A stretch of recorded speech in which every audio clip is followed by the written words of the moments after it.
Oui, donc une baguette magique plus une baguette magique plus une baguette magique est égal à 21. Donc ça fait 3 baguettes magiques est égal à 21. Donc 21 divisé par 3 et ça nous fait oh! Oh beh, je ne vous avais pas vu donc d'abord bienvenue sur cette, vidéo, faisons des mathématiques malgré le confinement. Je souhaite la bienvenue à mes élèves et aussi, peut-être à toi ou toi qui est tombé sur la vidéo grâce à un partage Facebook, YouTube, Messenger, que sais-je. Donc, l'objectif de ces vidéos pour mes élèves est de pouvoir travailler sur le bilan qui aurait dû tomber au mois de mars, malheureusement le confinement s'est arrêté juste avant, hein, donc ça a peut-être sauvé certains d'entre vous qui n'étaient pas prêts. Donc, je me suis dit, puisque le bilan n'a pas lieu, pourquoi ne pas vous le proposer, hein, et puis de pouvoir le corriger avec vous, vous laisser un temps. Avant de commencer, comme c'est la première vidéo à l'encontre de mes élèves de 4e professionnel, quelques petites recommandations. Donc, vous voyez, ce sera toujours la même configuration. À gauche, ici, vous avez le bilan, hein, vous voyez dans le titre, hein, mathématiques 4P, bilan période 2, donc il n'y a pas de triche, il y a même les cotations, etc. Hein, juste au-dessus de moi, c'est le petit menu de la séance. Hein. Deuxième petite recommandation. Je sais, j'ai entendu à la télévision, au journal parler que dans beaucoup de familles, papa ou maman doivent aussi faire du télétravail et donc ont besoin de l'ordinateur, etc. D'où la création de ces formats YouTube. Ça vous permet de suivre ça sur un ordinateur, en effet, mais aussi avec votre smartphone, votre tablette. Et j'ai fait quelques tests à la maison pour les gamers, que ce soit sur la console de Nintendo, de Sony ou de Microsoft. Hein. L'application YouTube existe et donc vous pouvez en profiter sur un écran plus grand et donc encore une plus grande facilité à lire les questions qui sont ici juste à côté de moi. Voilà. Pour les personnes qui nous rejoignent et qui ne sont pas de ma classe, le sujet qui va être traité ici, qui est en l'occurrence les équations du premier degré, sont des équations simples, de base. L'objectif était de préparer l'arrivée au théorème de Pythagore, et dans le théorème de Pythagore, les équations rencontrées sont généralement des équations de base, donc c'est pour ça que je ne vais pas aller plus loin dans la difficulté des exercices. Voilà. Tout est dit, je pense qu'on peut commencer d'abord en regardant le petit menu au-dessus de nous. Hein. Donc on voit que la première question à laquelle on va répondre, c'est: un nombre est-il la solution d'une équation? Oui ou non, simplement. Ensuite, je vous ferai une petite pause découverte, hein, pour souffler un petit peu. Et ensuite, on va voir la résolution d'équations du premier degré. Hein, vous les voyez déjà apparaître en dessous en question numéro 2. Ce sont des principes de base, c'est-à-dire comment on va enlever une opération d'addition, de multiplication, de division, de soustraction, comment ça va fonctionner dans le cadre des équations. Je précise aussi, tant qu'on y est, que si vous voulez avoir la suite plus facilement, je sais qu'il y a un système de petites cloches à actionner là sur YouTube et vous serez mis au courant directement en temps réel, même si pour mes élèves, je vais à chaque fois signaler via Teams qu'une nouvelle vidéo est en ligne pour vous pouvoir travailler. Voilà. Ceci dit, tout est dit. On peut commencer tranquillement avec cette première question. Donc, dire, hein, ici, tac, dire si -2 est solution des équations suivantes. Donc, je rappelle qu'une équation, qu'est-ce que c'est? C'est une égalité dans laquelle on retrouve une inconnue. L'égalité est importante. Sans cette égalité, on ne sait pas retrouver que vaut l'inconnu, la valeur de l'inconnu. Ici, dans cet exercice, on vous la donne, on dit: tiens, moi j'ai trouvé comme réponse -2, est-ce que ça peut être une solution? Est-ce que ce n'est pas une solution simplement? Donc, c'est-à-dire que x. Dans ce cas-ci, on vous propose moins 2. Est-ce que c'est bon? Est-ce que ce n'est pas bon? Est-ce que c'est une solution ou pas? Mais si tu as déjà répondu aux questions car tu as reçu la version PDF, bah, continue la vidéo, il n'y a pas de souci. Si tu n'as pas reçu cette version PDF, bah, je te propose de mettre la vidéo en pause, de toi-même essayer de le faire, et puis tu nous rejoins, hein, tu relances la vidéo, hein, je laisse quelques secondes pour te mettre en pause. C'est fait? C'est bon? Donc, si tu es là, c'est que tu as déjà répondu à l'exercice. Sinon, c'est que tu t'en moques, tu veux être spoilé, et donc on est parti.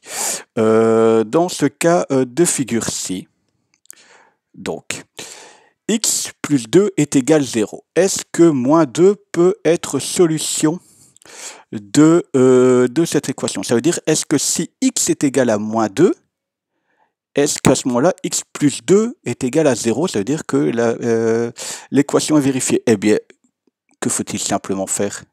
Eh bien oui, remplacer x par moins 2, ce qui nous donne moins 2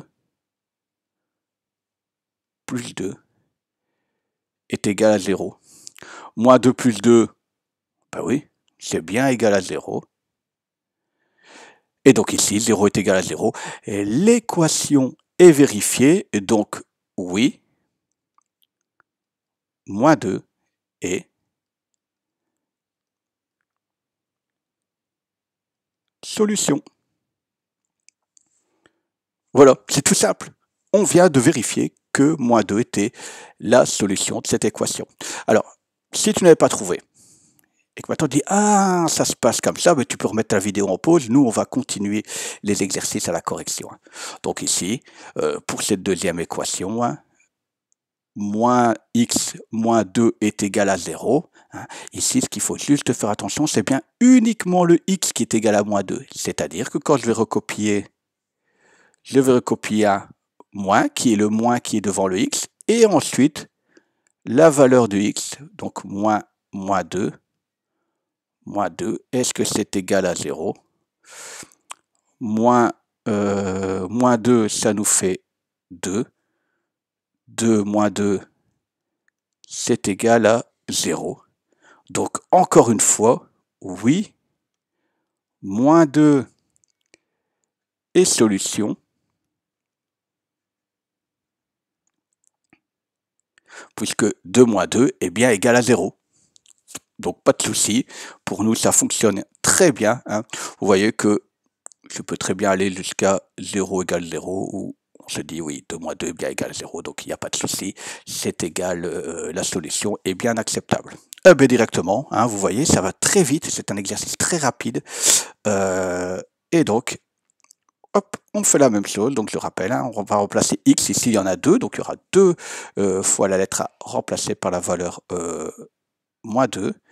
Donc, hop, moins, j'ai un peu débordé.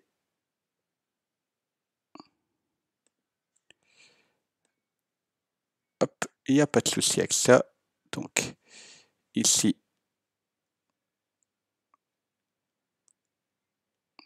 moins 2, je rappelle, le premier moins, c'est bien le moins qui est devant le x, et celui-ci, c'est bien la valeur de x, plus moins 2, plus 6 est égal à 0. Donc, on fait nos petits remplacements. Moins 2, c'est égal à 2.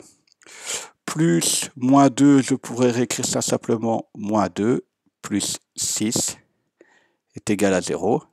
Et donc, 2 moins 2, ben 0. Il reste 6. Est-ce que 6 est égal à 0? Ben non, c'est différent. Donc, ça veut dire que ce calcul-ci était bien différent et ce calcul-ci était bien différent. Nous n'avons pas l'égalité. Donc, cette fois-ci, non. Moins 2 n'est pas solution. Et voilà. Notre le premier exercice du bilan est déjà résolu. On a déjà répondu à la question un nombre est-il la solution d'une équation, hein. Ce sera valable peu importe la complexité de l'équation. Vous trouvez une valeur x, vous remplacez cette valeur x par la valeur trouvée. Si l'égalité fonctionne, hein, si elle est valable, eh bien ça veut dire que vous avez trouvé la bonne solution. C'est l'avantage dans les équations, on peut toujours vérifier sa réponse avant de remettre son exercice, de remettre son contrôle, de remettre son devoir. C'est un gros avantage. Nous allons passer en deuxième partie par maintenant la résolution d'équations du premier degré, les principes de base. Alors, la petite pause découverte. Vous savez, vous l'avez peut-être déjà entendu, je vais vous le répéter ici. Résoudre une équation, c'est un peu comme utiliser une balance à plateau. Alors, vous voyez, j'ai fait mes petites fouilles archéologiques, hein, donc une balance à plateau comme ceci, hein. Pourquoi ça fonctionne comme une balance à plateau? C'est-à-dire que l'égalité, sur la balance à plateau, l'égalité, vous voyez, c'est les plateaux à l'équilibre. C'est-à-dire que dès le moment où je vais retirer, par exemple, 2 kilos, le nombre 2, 2 grammes, hein, 2, le plateau va se déséquilibrer. Si je veux garder l'équilibre, je vais devoir retirer 2 de l'autre côté aussi et garder l'équilibre. Ça, c'est le principe des équations. Toutes les opérations qui seront faites dans un membre seront à faire dans l'autre. Vous divisez par 2 d'un côté, je vais diviser par 2 dans l'autre membre pour garder l'équilibre. Alors, tant qu'on y est, savez-vous comment on appelle une petite balance à plateau comme là? Eh bien, ça s'appelle une balance de Roberval. Voilà. La balance de Roberval, c'est cette balance, hein, que je vous ai montré, où vous voyez, l'équilibre se fait comme ceci avec le petit manche, là, la petite zone d'équilibre ici au milieu. Et c'était une innovation parce qu'avant, les balances avaient des chaînes plutôt par le dessus et l'équilibre se faisait par le dessus. Une balance de Roberval, elle se fait par le dessous. Le système d'équilibrage est en dessous. Sur ces balances, hein, à l'époque, on mettait des poids comme ceci, hein. Vous voyez, il y avait différentes valeurs. Les miens sont usés, donc on ne sait plus lire les valeurs, la masse que ça représente. Mais voilà, j'ai fait les petites fouilles archéologiques dans ma cave et mon grenier. Balance de Roberval. Pourquoi elle s'appelle balance de Roberval? Parce qu'elle a été créée par ce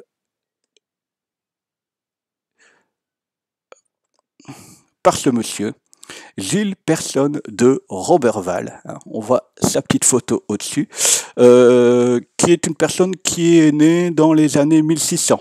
Il est né début des années 1600. J'ai fait des petites fouilles, hein, mon petit carnet d'enquête. Il est né en 1602 et il est décédé en 1675. C'est quelqu'un qui habitait pas très loin de chez nous, au final, à Villeneuve-sur-Verberie. Hein. Ah oui, je vois tout à fait où c'est. En fait, c'est dans l'Oise, c'est au nord de Paris. Donc pour nous les Belges, quand on va vers Paris, c'est un peu avant la région de l'Oise, elle est juste là. Et il a inventé cette balance. Vous comprenez bien au départ un petit peu un mathématicien et physicien du coup français. Voilà. Gilles Persson de Roberval, je sais que ça ne disait sûrement pas grand-chose à grand monde, mais voilà, petite anecdote historique, vous pouvez replacer ça pendant un repas de famille, et tiens, est-ce que vous connaissez Gilles Persson de Roberval, ou est-ce que vous savez ce qu'est une balance de Roberval? Voilà. Ne me remerciez pas, c'est totalement gratuit. Hop, on l'a ici en plus grand. Hop, nous revoilà sur notre exercice. Est-ce que vous êtes prêts pour la deuxième partie, c'est-à-dire résoudre des exercices des équations vraiment de base et se remettre à jour avec les mécaniques de base des équations. Bien. Donc, je vous rappelle, avant de commencer les exercices ou avant de commencer la correction, une équation, ça fonctionne comme une balance à plateau. Si je retire un nombre d'un côté, je dois retirer le nombre dans l'autre membre pour garder l'équilibre. Si je divise, je dois diviser dans l'autre membre pour garder l'équilibre. Si je multiplie, je dois garder par la multiplication dans l'autre membre. L'objectif est toujours de trouver la valeur que va prendre x pour que l'égalité soit respectée. À partir de ça, si tu n'as pas fait les exercices, je te propose de mettre en pause et de nous rejoindre une fois que tu auras fait les exercices par toi-même. Si tu as déjà fait les exercices, tu restes, on va les corriger. On laisse aux personnes 3, 2, 1 seconde. Donc, si tu es toujours là, c'est que tu as fait des exercices ou que tu te moques d'être spoilé. Et on va commencer directement par ce premier exercice. Ici, x moins 4 est égal à 5. Donc, on est en train de chercher un nombre auquel on va retirer 4 et obtenir 5. Beaucoup d'entre vous vont dire, c'est facile, hein, c'est 9, sans aucun calcul, sans aucune découverte. Et vous avez raison, 9 moins 4 égale 5. Okay. Nous, on va essayer de vous remettre en place vos principes mathématiques de base. C'est-à-dire que, ici, l'objectif est d'arriver à x égale. On est bien d'accord, ici, entre x moins 4 et x, la différence c'est ce moins 4.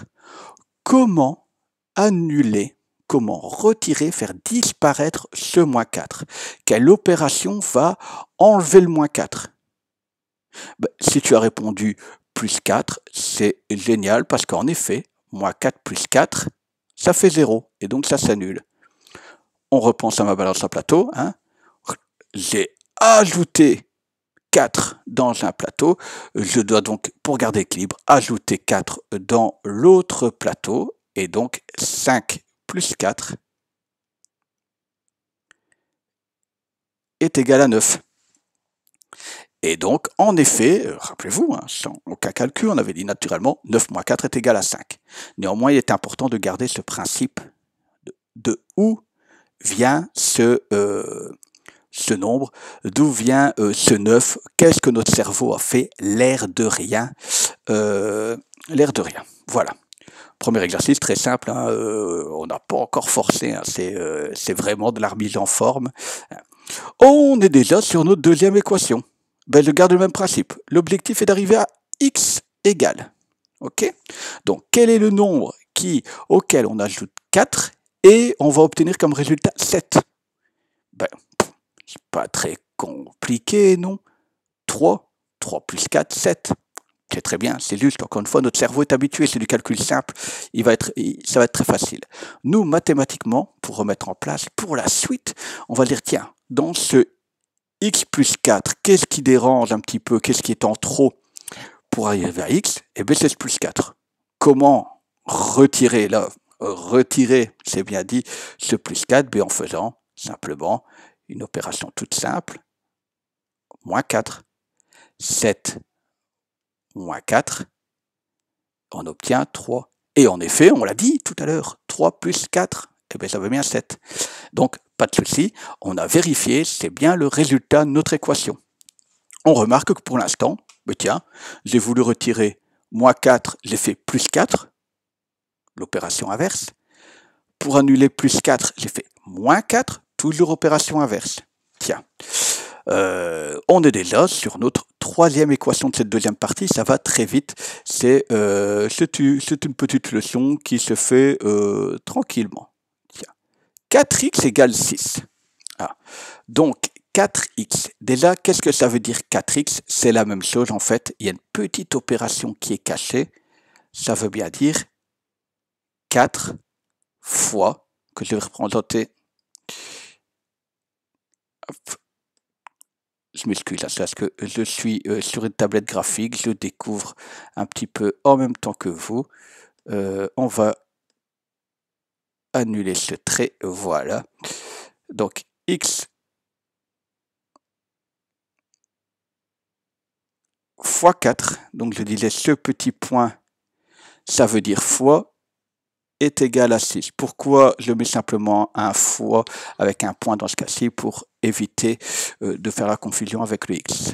Et donc là, sur cette deuxième ligne, vous voyez 4 fois x. Tiens, j'ai 4 fois quelque chose. Comment arriver à ne l'avoir qu'une seule fois? Ben, si je l'ai 4 fois, ben, on va diviser le nombre de x par 4.